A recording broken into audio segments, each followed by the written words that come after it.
but you can figure it out. But I was really inspired by them, and I didn't realize what a difference they made in my life until I saw this. And I'm gonna make my little sister watch this movie because I think she would benefit from the working for $50 instead of having to walk on eggshells and say thank you. But my first question, I'm gonna ask TJ. You were the director of photography and the editor. First of all, how much of it did you have to leave on the floor that you wanted to use? And also, what was it like for you as a guy listening to all this wisdom of these women? Good questions. I think that was the hardest part of making the film, is Elaine and I came back and we had over 100 hours of footage. Because we'd sit there and talk to these ladies and they would open up and just spew this knowledge. And then so we come back to the edit room and it's taken a long time to edit because it was so hard to cut so much of it out. So unfortunately, and there's probably 3 movies that we could make out of this. It was really hard to, leave things out, and possibly will.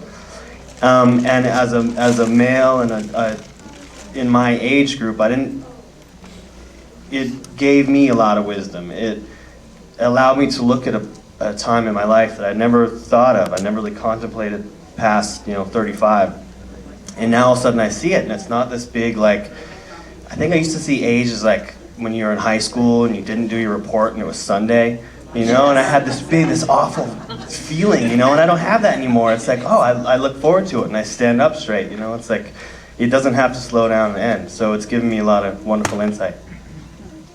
Thank you. Now, Elaine, I got to ask you a question because there's a couple of things that people said in here, and the one who struck me the most was at the beginning, Rita Moreno, she's an incredible woman. For those of you who don't know, she's won an Oscar, a Tony, a Grammy, an Emmy, and she's 76, and all these women, except one, Elaine, were willing to tell their age. And she said, I'm living history. What woman would call themselves living history? They all want to get younger and be younger, and these women seem very sure of who they were. Is that what you found?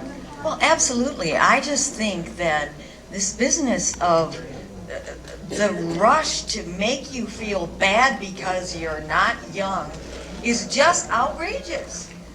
That's really what the society keeps telling you, that there's something wrong with you if you're not young. So hurry up and get those potions and lotions and nips and tucks, or otherwise there's something wrong with you.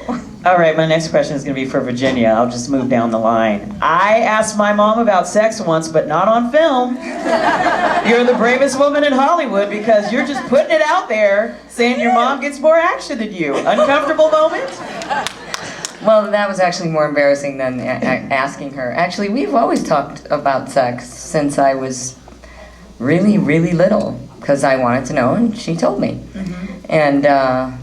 And so, but that part ended up in the movie. It was kind of oops. But I mean, the thing is, we've been very, very close, and so we've had a lot of intimate discussions all my life. And so part of it just seemed natural as a part of we didn't plan on asking any of our women about sex. They all kind of offered it. It just came up because it's very much a part of their lives. Yeah, older women have no problem asking you about yours either. Yeah, so I mean, because it's why not? And so but I did, when I said I've learned so much about her as close as we are, that was probably the greatest gift of working with her, is learning all these new things about her growing up, and to learn about your mother as a person. Okay, well, thank you very much for sharing your mom with us. Because a lot of people wouldn't, they're in the limelight. They say this is about me, it's not about my mom, and your mom had most of the time. And I mean, you're a wonderful filmmaker, so again, I have to applaud you for that. Carly, my next question is for you.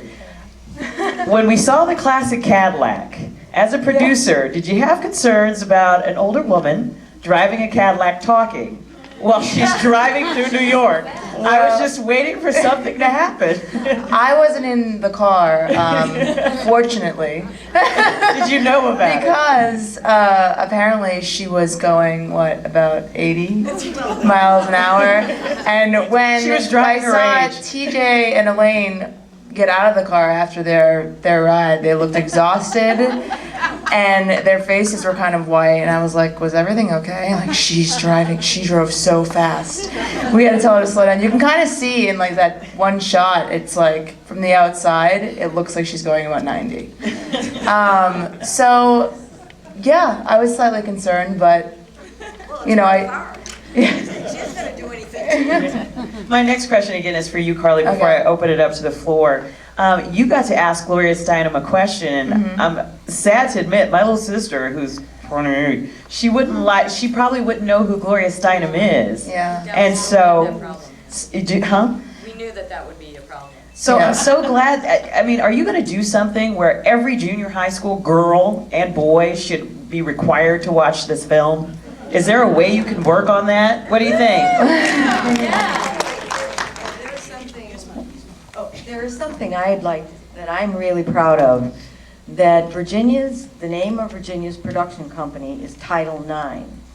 Now, if there's anybody sitting here who doesn't know what Title IX is, it's what made all the difference for young women, because Title IX requires that all public tax entities that accept public tax money have to spend equal amounts on boys and girls events. For sports. And Virginia said, "Mom, your generation couldn't give us equal rights amendment, but you gave us Title IX, and it made all the difference." It's interesting that we don't know the things that the women before us or the people before us did for us to be able to have certain opportunities. So women my age should know Gloria Steinem, right? Because she's made a lot of things happen for us. And yes, young people should see this movie. Absolutely. I think also, you know, Gloria Steinem being a more controversial political figure, and also, you know, one of the couples in the film is a lesbian couple. But you know, anything controversial we weren't really worried about that, because it was more like we're saying, this is not a look back, this is just a look now. And if a woman is more controversial, like Gloria Steinem, that's really cool, because she's still doing it at her age without apology. And so I like that aspect of her. You cut across a lot of, you know, that you had gays and straights, you had African American women represented, and you had Latino women represented. It was a broad swath. Well, we wanted to go. One of the women that we didn't get, that we wanted to go and interview the president of Liberia, and her story is just absolutely incredible. And she's a woman like that. And we really wanted to find, are women like that different in Europe or in other countries? Are they different in Egypt? Are they different in Japan? Are they, we really wanted to take it worldwide, and I think my hope is that Am I we sensing could. sequel? Well, no, I don't think we still wouldn't have enough time. What I'd like to do is make it into a television series and meet women like that, like each week. What a great idea. Okay, I promise, I'd only ask a few. You raised your hands first, I'll pass this to you. My mom is my best friend, and she's turning 70 this year, and I'm turning 40, and I'm also a teacher. And I called her before this, and I told her about this film. And my mom and dad live in a retirement area in South Carolina, and every week they show different films to their community to try to sort of open up their minds to different things. So when will this be out so that my parents can share it with their community? Yeah, we're not, as you see, we're not quite done with it. We need our end credits and stuff, and but then we go out to the marketplace, and like most of the films in a film festival, to try and find distribution. We'd like to have a feature film distribution, even if it's a small one, because I'd like to take my mom to the Academy Awards as the nominee this time. Yeah. I'd like to submit it to the Academy. I've always learned from her to dream big and reach for the stars. And, I just have to add that as far as a sequel, I think it would be really, really great to do the sequel called I Know a Guy Like That. and find out what makes men like that. Is it different than what the women go through? I think it would be really Talk to my granddad. He's in Cleveland, Ohio. You know a man like He's that. 97 and he still drives. When I called him on his 96th birthday, he said, "Hey, guess what happened? I got my driver's license renewed." And I said, "How was the test?" He goes, "They didn't make me get behind the wheel." That would be perfect for your closing credits. Just a suggestion. All right, you have a question. First, let me say I loved the movie. But I would like to, if you could share with us, what was the selection process in picking the women, and were there women that you wanted that turned you down? Well, like, we couldn't get the budget to go to Africa, so that kind of happened that way. But what was interesting is we kind of had a wish list, and the first call we made was to Rita Moreno, and she said yes immediately, without hesitation. And it was like, that was an amazing name to have first. I think Eartha said yes, but it's like, one woman seemed, it was like, you know, not even 6 degrees of separation, it was like 2 degrees. And every woman seemed to lead, "Oh, you've got to interview my friend, and she's wonderful." And so it all, there were maybe only 1 or 2 that we really wanted, but it was like scheduling didn't work out or something. And I think we all realized that unless it just happened really easily, naturally, it probably wasn't right. You know, and that's another lesson my mom told me. And so, but then we got to the point where we had so many, because everybody knows a woman like that. That's why we called it this. So It was really difficult to say, okay, we have enough. So I mean, our biggest, our intention was to make sure that it was balanced with the women in terms of like what they did and what walks of life they came from. Because there's so many, you know, that we found. But yeah, it's so true that it all kind of happened serendipitously, and everyone that said yes, it just was really natural, and it made sense. There's a lot of them out there, so. Okay, I'm going to go to the back a little bit because you guys are a little ways away. Is it somebody down here have a question? Up here have a question? Anyone? There's a lady right down Right here? Yeah, I can speak. I'd like any of you to address the issue of how you came to decide, in essence, to make this not just documentary, but autobiographical, to bring yourselves into it, because I found that to be probably the most unique aspect. see, I told you. Well, this was absolutely my mother's film in every way. She was definitely a very stubborn director to work with sometimes, but in the very beginning it was very hard because I wanted her to be on camera, and she was like, "This is my film and it's my vision and you can't stamp out my vision and I'm not going to be on camera." And it was really, really hard to get her to participate in that way and to convince her to do it without, you know, as a producer, stepping on her vision, but trying in some way to forcefully make her do it. And so we, and as it went on, as you know, almost a year went by, she began to be more and more comfortable on camera. And then I asked her for the final sacrifice if she would allow me to ask her all the same questions that she'd asked her subjects. And by then you were cool with it. But then You should tell them how you gave her the camera. Made her do a video. Oh yeah, well, I know in the younger generation, they're just so used to having cameras, and there's so much stuff on YouTube and on TV of filming themselves and talking about their emotions, and I think in your generation it's not like that. So I was really trying to get Elaine. I was like, take the camera and go in the back and just talk to the camera and tell us how you feel. And she's like, what do you mean? Like, just me and the camera? I don't get it. Like, how do I do that? What do I talk about? I was like, just go over there and just talk about your feelings and just talk about how you know. And so we do have this really good, like, half-hour-long part that she's talking about her feelings, but she didn't allow it to be in the movie. I tried. I wanted it to be in there. Yeah. Any other questions? Yeah, well, I have to say one thing that was really wonderful, though, is that TJ and I sat side by side for days and months doing this, and he is like so patient and has all of the technical skills with this equipment that I haven't got time to learn all that.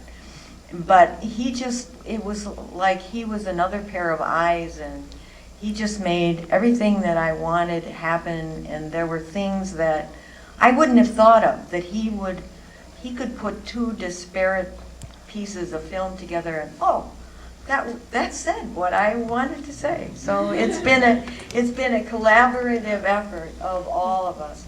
And she really was a very generous producer. She really never, ever came and said, I want to sit in on the editing, and Yes, but I wanted to. But yeah, but she could have. She could have, because she's the producer. There's a lot more of that, actually. A lot more of my trying to be creative and filming. It didn't work. Before we go to another question from the audience, real quick question. When you did the shots on the floor, was that, whose idea was that? Yours? That seemed very comfortable and very much like that woman to just sit on the floor and start, because that's how girlfriends talk. Yeah. I was in the other room. I was like, all right, you're doing the thing. All right, we have another question. Jamise? I really loved it. I can't wait. I want a bootleg copy or something. I gotta have this film. But, you know, as I was learning from so many intimate moments, because I'm really close with my mom, I have two quick questions. One, are people jealous of the relationship? Because I get that a lot. I get a lot of women who aren't close to their mom. And two, the Native American culture is very different. And while you did cover so many ways, Yeah, we did, yeah. there's a respect for the elderly in the Native American culture. And so I'm demanding round two. And can we have a Native American woman? As in a TV show. Well, TV show, I don't care, I just need more. No, you're very right, and also that's part of our heritage that. yeah, my we have Native father's American Cherokee heritage. and Choctaw. I So- hear you. Oh, my father's Cherokee and Choctaw. Oh. And so the Trail of Tears is very much part of my heritage, and something that I probably don't have as much right to be angry about as, you know, people who actually endured that. But I remember that when my dad finally told me that his parents were Cherokee and Choctaw, he was never allowed to admit it. They were in Oklahoma. His mother was sufficient, she was entitled to a share of land when the Cherokees were given their land grants, and he wouldn't allow, my father's father wouldn't allow her to claim it because Indians were treated so badly. And so my dad said, you're jumping up and down and thinking this is really amazing, and I was never even allowed to talk about it. And one of my dad's cousins is married to the chief of the Choctaw Nation. And he said that he was taken away from his parents when he was a child and sent to be Americanized. And if you spoke a word of Cherokee, or he was Choctaw, you would be, he said, well, I guess they call it child abuse now. And he said that one of the most ungainly things that crossed his path as when he became the chief of the Choctaw Nation was that the government wanted to give the Choctaw Nation $3 million to preserve the Choctaw language. I think that you have a very valid point, and it was a point of discussion of trying to keep the film as balanced as we possibly could and include as many different kinds of women as we could. And so because of our heritage, it was really difficult for us that we don't have a Native American woman in there. But she can represent, for sure. You know. Right there up front. I don't have a question. I just want to thank you for this film. I think that it is truly a gift to women of all ages. As an older woman, I appreciated seeing people in my age group enjoying life and living their lives to the fullest. And I appreciated seeing your relationship with your daughter. I think she was saying that this personally to her was so important for women, and to see our relationship as well, and to see something portrayed women your age, and what I think is so amazing for me and for Carly to watch in this is these are conversations that I've never seen on film. These are conversations that I sometimes have with my mom, but you know, when you hear people talking about aging, it's about how not to when you are, you know. Yeah, and so it's like it's great to hear this, and I noticed that we have a very young person here in the front, in the third row, and I'm so happy that you came to see this. And I was wondering if you might, if not to embarrass you, but I was wondering if you might tell us what you thought about the movie. Well, How old are you? 7. 7. What's your name? Isabel. Isabel. And did you feel like you learned something from the movie? Yeah. Did you enjoy it? Yes. What do you think of as when you see like an old woman? What do you think of as old? Well, I usually think it reminds me of my grandma. And sometimes she is really nice to me. And she usually babysits me sometimes. Do you think that your grandma's a woman like that? Mm-hmm. I'm so glad you're here. Thank you very much for coming. I think it's pretty also unusual when you talk to children in the way that they think of women like that. And they don't look at like, ooh, that's old. It's just, I mean, my son, when he was really little, he said that he asked me, well, what's old? And I said, well, you know, one of the really great things about old people is that they know, they've been around for so long that they know a lot and they have a lot of stories.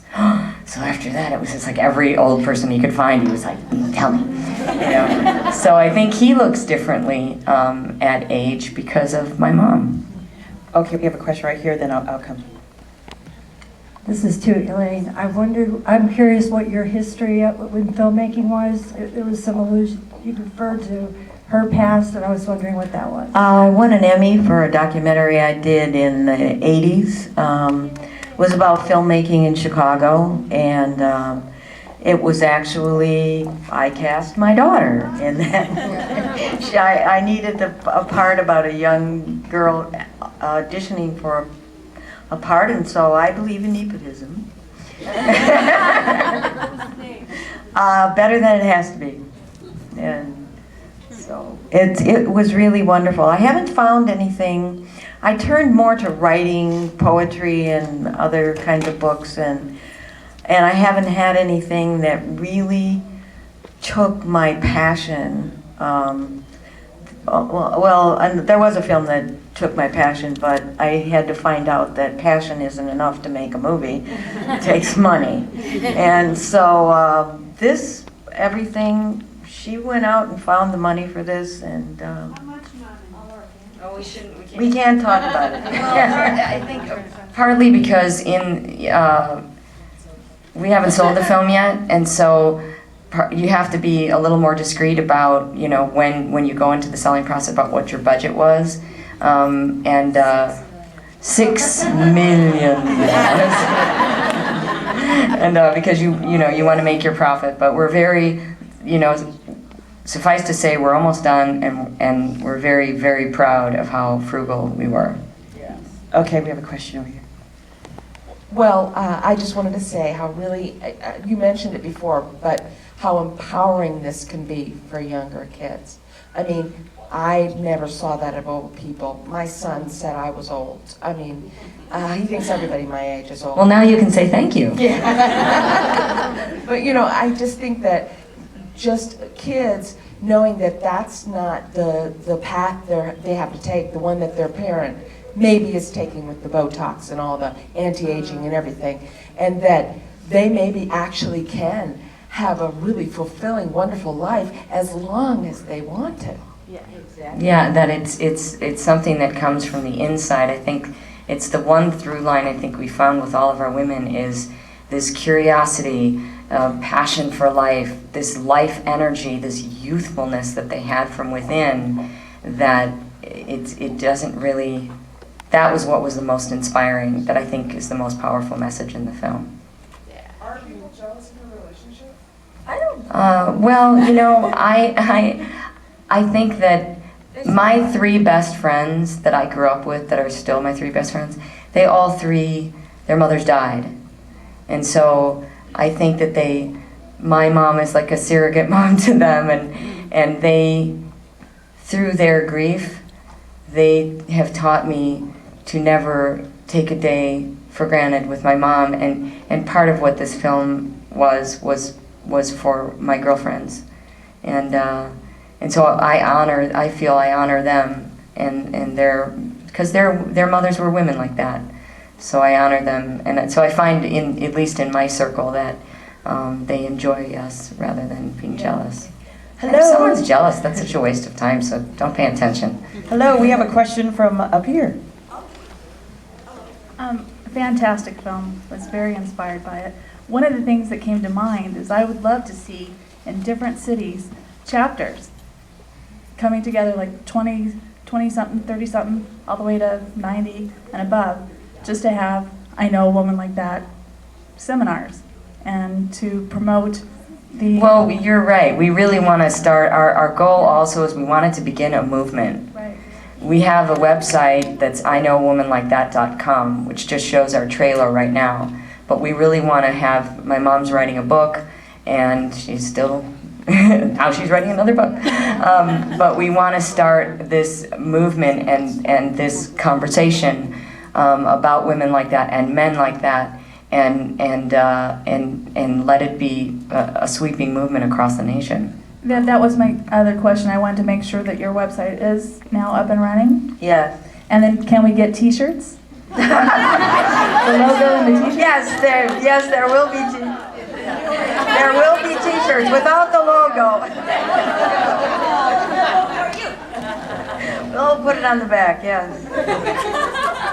A couple of sources that I'm a librarian, so I think in terms of that. This reminds me of this. Reminds me of this. I think I have the name right. Christine Northrup. I saw a wonderful DVD that she did that was on PBS, and very much about the richness of menopause and the flowing creativity of that time period.